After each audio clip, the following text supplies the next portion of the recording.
This is an acrylic full set on another one of my just very favorites. Are they all my favorites? Maybe at this point they really are. So of course we cleansed, we washed hands, we dehydrated with acetone. I'm pushing back with my metal pusher. I've got my file process sped up a little bit because I do take my time.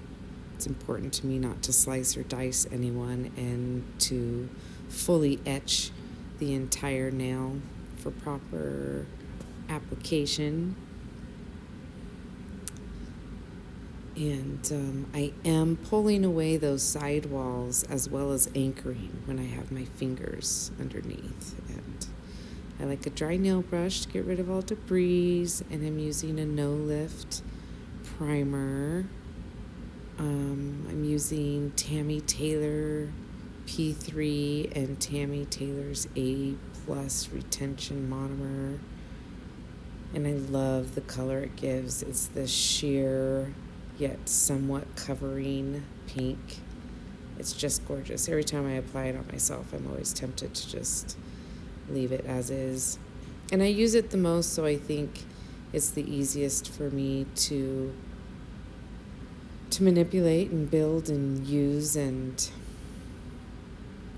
turn it into what I need it to be.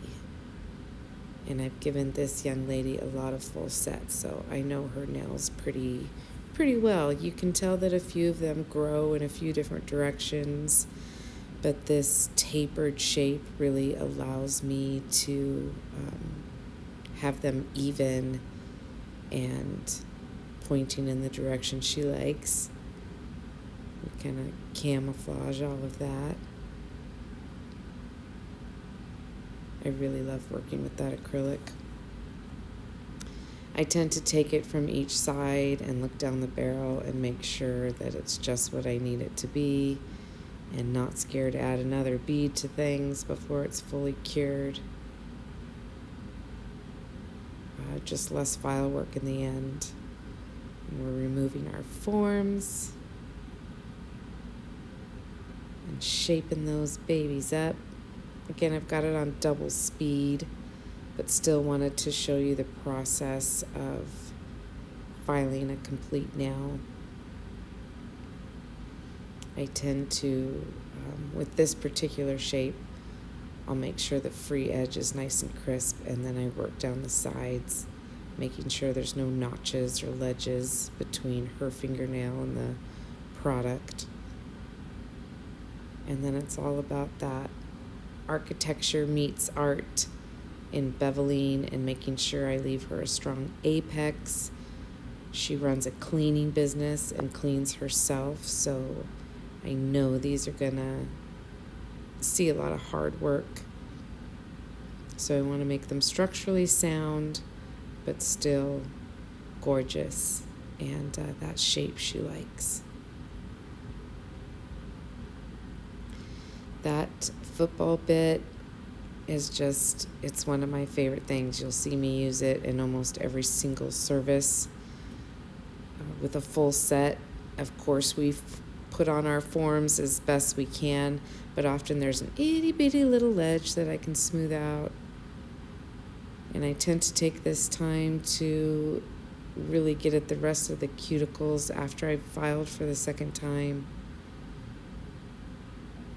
And this red was so stinking fun to put on. This is from Luxa Nail Polish. Holy jeez. It's a gel color. It goes from red to a sheer. We couldn't tell if it went completely sheer or with barely a pink stain to it, because that pink acrylic has some pigment to it. So we couldn't quite decipher if the gel goes completely sheer or if it has a little bit of stain to enhance the color underneath, but you'll see what I mean. Right now, while her hands are cold, it's going on nice and red, a bit of a tomato red, if you will. And then as soon as we get her nails in the light and they come back out, they go just back to that acrylic color. This is the second coat.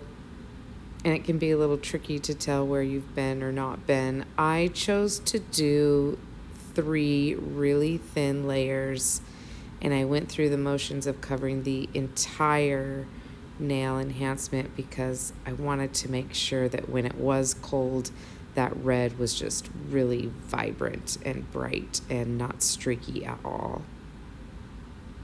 And this is applying the top coat.